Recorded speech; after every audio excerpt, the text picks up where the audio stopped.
দুষ্টু কোকিলের বাজিমাত।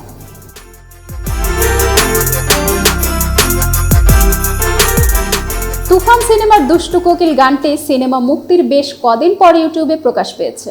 আলোচিত এই গানটি প্রকাশের পর বাংলাদেশে ইউটিউব ট্রেন্ডিংয়ের শীর্ষ কন্টেন্টের মধ্যে প্রথম অবস্থানে উঠে এসেছে।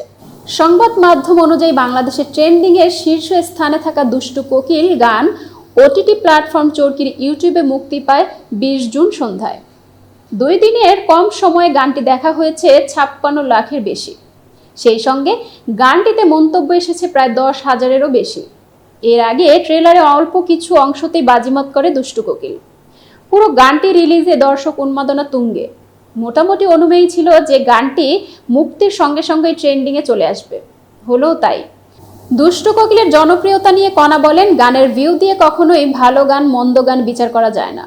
কিন্তু দুষ্টু কোকিল শুধু ভিউ নয়, মানুষের মনেও জায়গা করতে পেরেছে। এটি আমার খুব ভালো লেগেছে। এতক্ষণ বার্তা বৈঠকের সাথে থাকার জন্য ধন্যবাদ। নতুন নতুন তথ্য পেতে বার্তা বৈঠকের ইউটিউব চ্যানেল ও ফেসবুক পেজের সাথেই থাকুন।